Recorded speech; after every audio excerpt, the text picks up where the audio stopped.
Hi everyone. Sorry, I'm a little late. So today we're going to talk about the prison industrial complex.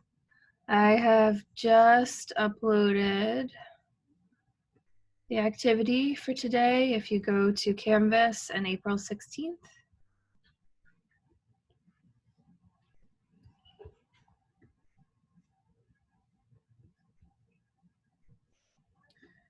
And download that.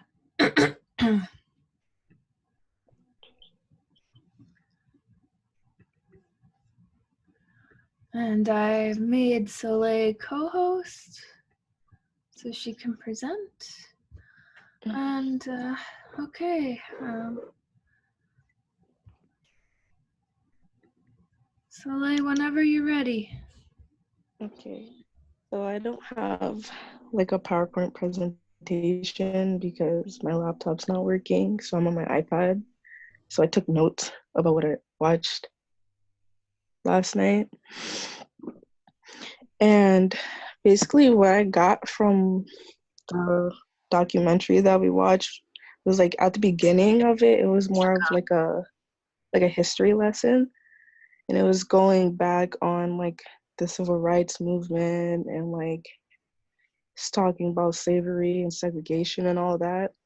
I kind of thought like the beginning of the documentary was like a big history lesson because like a lot of the stuff that I saw is previously I already had, just rejogging my memory.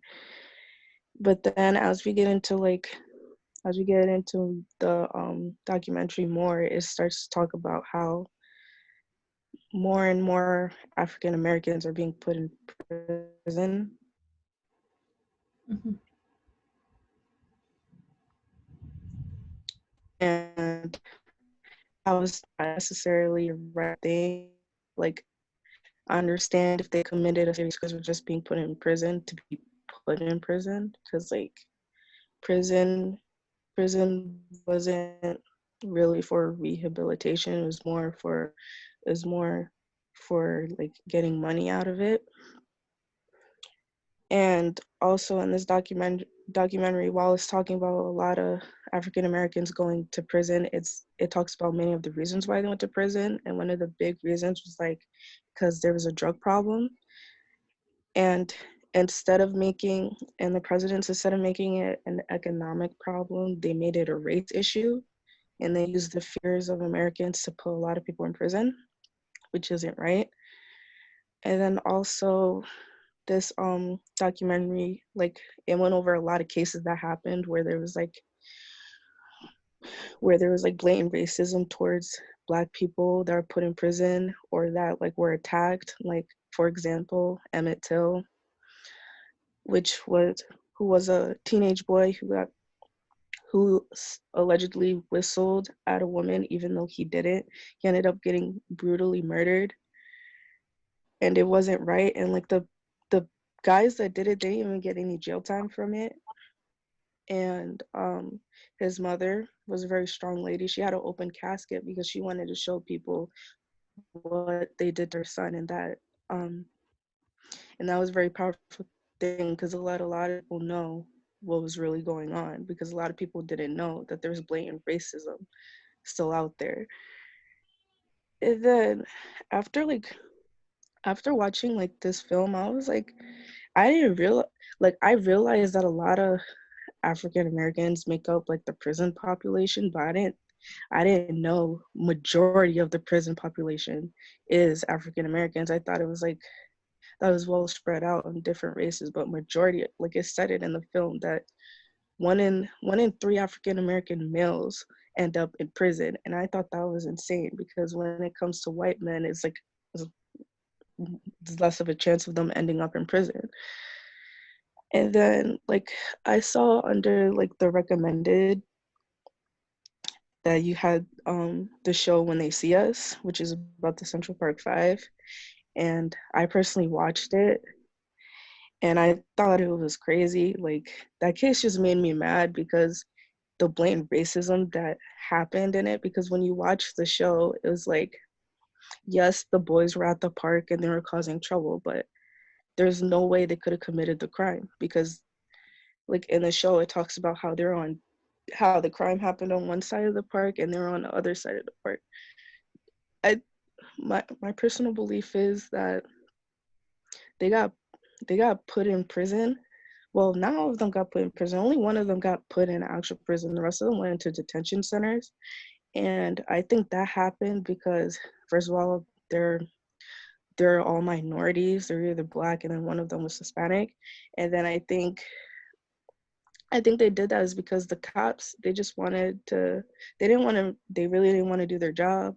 And they thought it would be easier to pin it on these innocent boys. And that they knew that they were gonna get put away because it was easier than actually solving the case. And then, like, and when they see us, it shows them, like, it shows their time while they're in like the detention centers and the prisons. But the specific boy, the oldest one, I think it's Corey Wise, was it? I think he got put into actual prison, and like, and when they see us, it was very brutal. Like, I felt bad for him because honestly, I don't know what I would do if I had to go through something traumatic like that, because when he was in prison, like, they were so abusive towards him. They let him get beat up by multiple people, and the guard knew about it. It wasn't like, you know how, like, in prison usually if there's a fight nobody knows about it.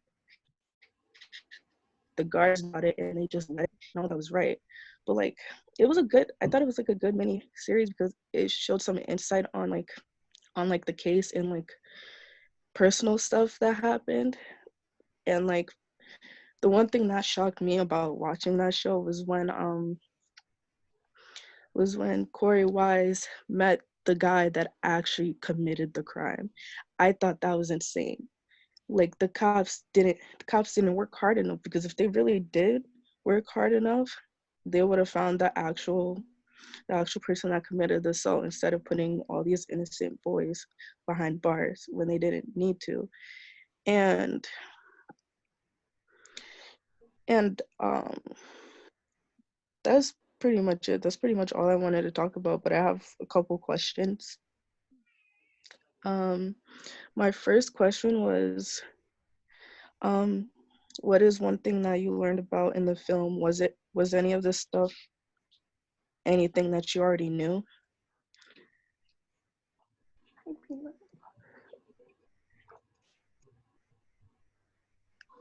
Personally, I didn't know about like a lot of it. And like the one thing that really stuck out to me was like how America has like 5% of the world's population, but 25% of the world's prisoners. Like that was one thing that I was like, wow, that's crazy. Yeah. Going off what Alicia said, I think like a lot of the information I kind of already knew just from being a criminal justice major and like having all these classes and learning about this already. But I just think it's crazy and like people need to like actually open up their eyes to it. Like it's insane.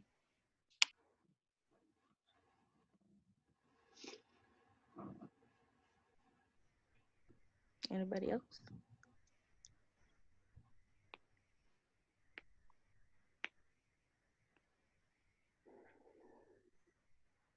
Okay. One thing I personally learned from the film was that I didn't know that the 13th Amendment had a loophole. I didn't know that. And like, I remember in like high school we went over the amendments. I also went over it like slightly, like over it again slightly, like in like different classes. But I didn't know that there's that the loophole was that slaves were to be free if they didn't commit a crime. I didn't know that. That was something I learned, but I don't think it's right, because a lot of the people that got arrested for that were on like minor crimes, wasn't even anything major. So I thought that was crazy. And then my next question is, why do you think it's okay for so many Black men to be in prison?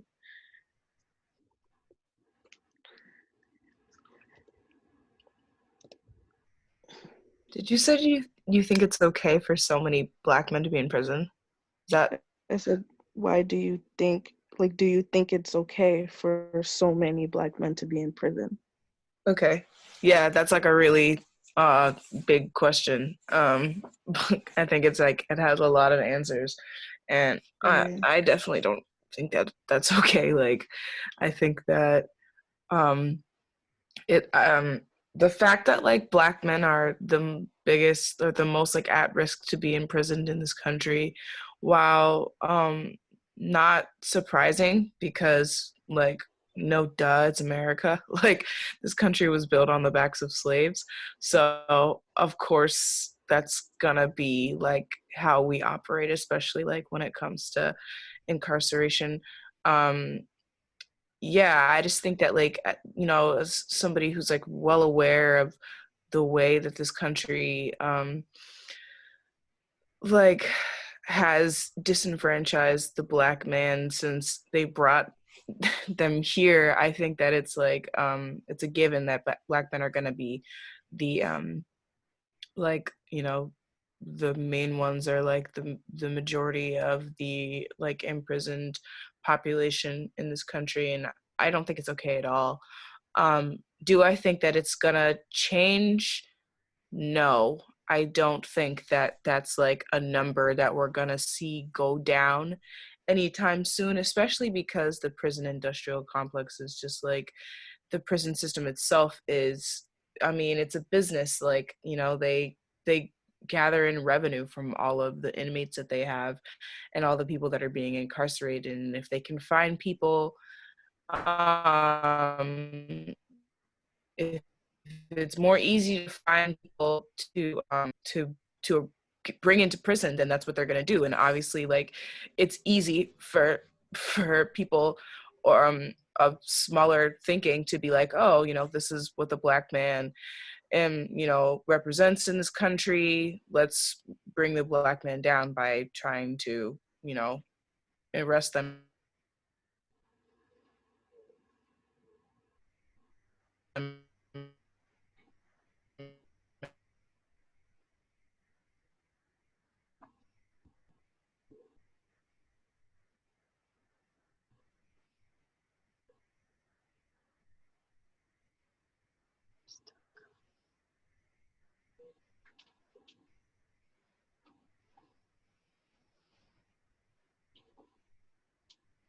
Can like obviously tell that it's a business.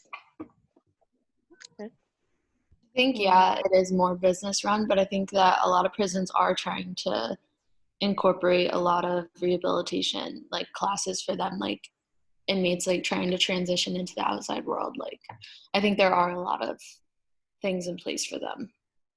Okay.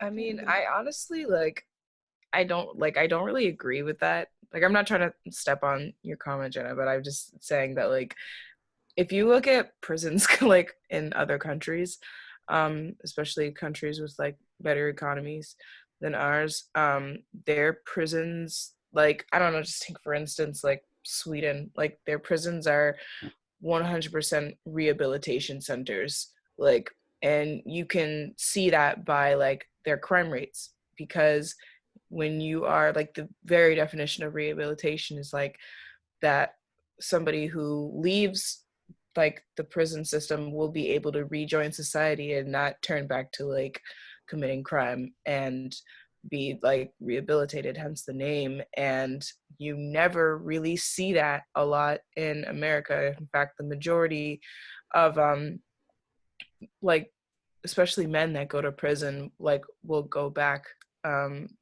especially like in this country, because there's little to no rehabilitation. You have like so many things that like get in your way of being able to re-enter society, like not being able to vote and not really being considered like a regular member like of society. When you leave prison, I think it's so much harder to re-enter society than it should, than it should be in this country. I think that should be like the number one priority of a prison system, is rehabilitating the inmates, because the goal is not to throw them in a hole and like just leave them there and then be like, all right, come on out, like go live life. because that's literally what like like the American prison system does. The goal is to like, you know, be rehabilitated. So I think that yeah, that's how I feel. Okay. Anybody else? Because that was my last question.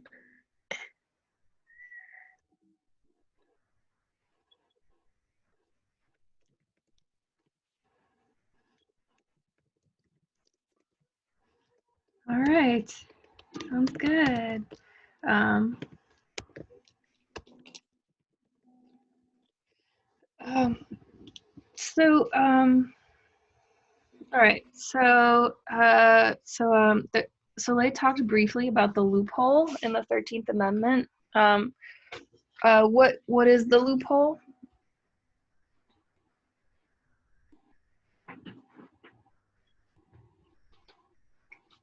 You guys remember? Anyone? Anyone remember what the loophole is? All right, so the loophole is the 13th Amendment is the one that abolished slavery. And so it says basically that slavery is unconstitutional in America, except in the case of felons or prisoners. And so that's why the beginning kind of seems like a history lesson, is because the idea is that we need to go all the way back to slavery. And that in America, the idea is that the prison industrial complex arose as a kind of racist answer to the abolition of slavery. Make sense? Make sense to people? So that's kind of why we have why the documentary is called The 13th, because the 13th Amendment is kind of considered really awesome, except it's got this horrible loophole. So it's like it makes it illegal to be held as a slave unless you're a criminal.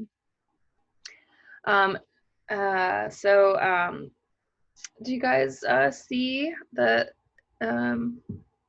did we talk about Birth of the Nation? We did, right, in previous classes? Yeah. What are some of the things you learned about Birth of the Nation from the documentary? Do you remember? Or what do you know about Birth of the Nation? That it rebirthed the Ku Klux Klan. Yes. It is the rebirth of the Ku Klux Klan. And what does it depict? African Americans as savages and animals. Savages and animals and rapists and criminals. Good. And then it was also like, this is horrible, but like the Birth of the Nation, it heroizes the KKK. It's the first blockbuster. And they showed it in the White House, and the president said it was like awesome. It's the place where the Burning Cross comes from, just because the director D.W. Griffith, he liked the image of the Burning Cross, so that was never part of the KKK until this film. So it was like this kind of pop culture kind of phenomena, I guess, or artifact, but also it was a economic endeavor, because they needed basically a lot of corporations or businessmen needed black bodies, and they needed black bodies to work for free, just as if they were slaves. And so in that way, they criminalized being black, basically. There was a lot of, basically they made it illegal to do things that a lot of black men did. And then they were able to capture them. And in a lot of cases, it was worse than slavery, because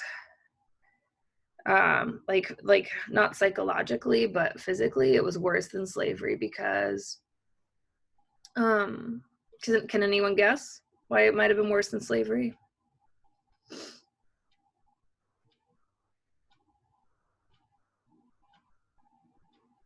So in slavery, you pay for a person, and there's some economic incentive to keep that person alive. But once people were using criminals and black men as criminals, or black men who had been labeled criminals, once they were using them to kind of build roads and ditches or stuff like that, there was really no economic incentive to keep them alive. So a lot of chain gangs and stuff worked people pretty much to death. And so it's almost like things got worse for black men after slavery ended. And so they talked about Emmett Till. Let me kind of show you the change in the American prison population. Cancel that, please. I can show you a couple clips also from the documentary. I do want to make time for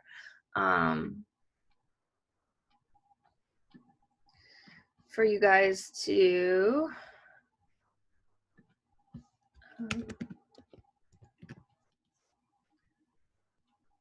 do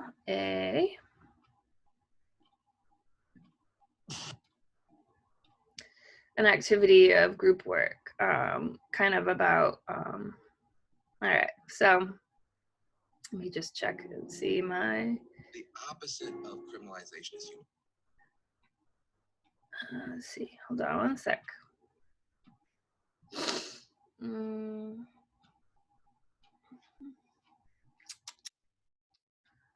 me see this thing.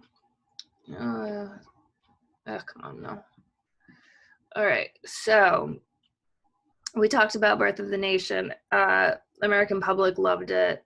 It was, how is it similar to and different from the nightly news, especially like throughout the years, especially in the 80s? What do you guys think?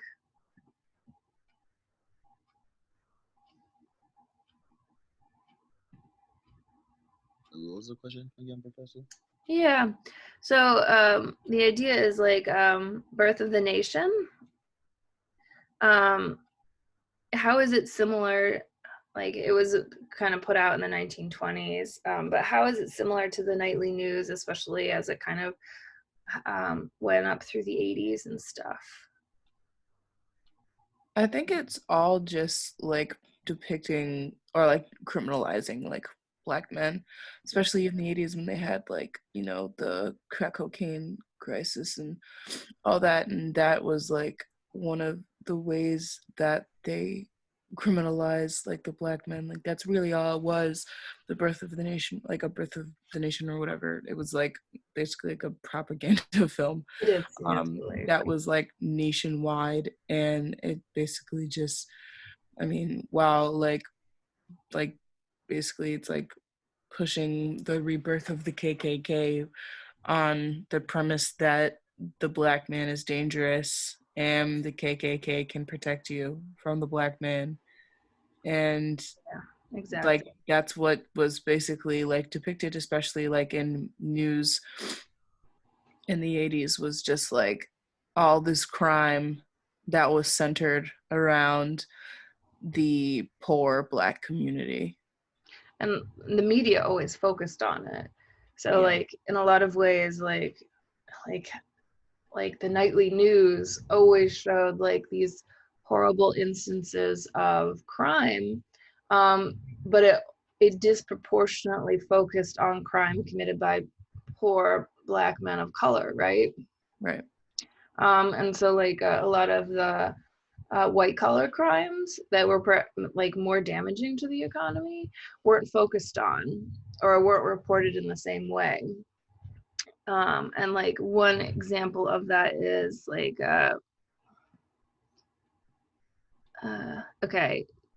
it's like this character Willie Horton. So in the 80s there was Dukakis, and he was the Democrat candidate, and he was ahead. And then there was the original Bush, H.W. Bush, and he was behind. He was the Republican candidate. Let me just pause my recordings. Okay, there we go.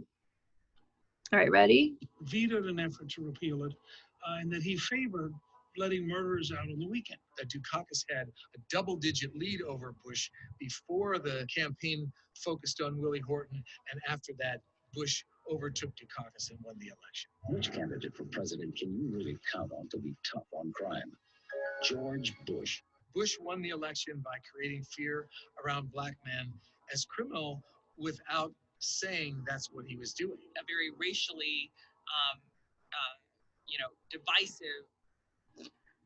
I thought that, yeah. Here, I can't remember. Leadership that's on your side. Michael Dukakis for president. In the midst of the presidential campaign, an ad was released about a person by the name of Willie Horton. Bush and Dukakis on crime. Dukakis not only opposes the death penalty, he allowed first-degree murderers to have weekend passes from prison.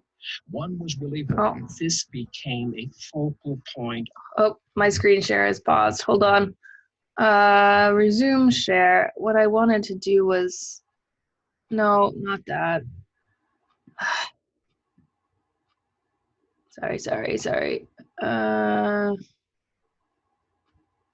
More. Pause. So in the Central Park 5 case, the police lied to these kids and they said, if you just say you did it, if you just say you were there, we'll let you go home. And they'd said this after keeping the kids in interrogation rooms for more than 24 hours straight. So the kids were exhausted and they were really hungry. Their parents oftentimes were not there. And that's part of the reason why those 5 got convicted and got coerced, because if the parents did come, so they picked up a whole bunch of kids. But if their parents were there, if they got legal representation, they were able to kind of get out. But in the case of those particular 5, their parents weren't able to come. Some of them, others, their parents didn't realize what was going on. And the cops said to them, if you just confess, we'll let you go home. And that never did happen. Trump still believes that those 5 kids are guilty.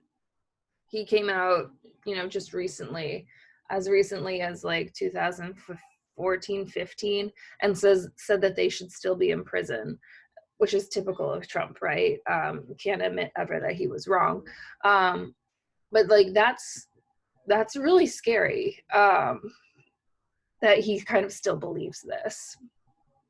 And it's not just Republicans either. The film talked about the Clinton-Gore campaign, and you saw Hillary Clinton talking about the super predator stuff. So the Democrats bought into this in order to get reelected. All right, let's talk about ALEC. Do you guys remember what ALEC is? The American Legislative Exchange Council. What is ALEC? Wasn't it like a group of corporations who worked with politicians, and they brought forward their ideas about what laws should be, and they always just benefited corporations? Yeah, it's kind of like the private prisons, and they write the laws, and then they get politicians to present the laws, right? And it was started in 1990. Let me show you. So this is around. I think it's, yeah, here it is. Okay, here you go. And I'm gonna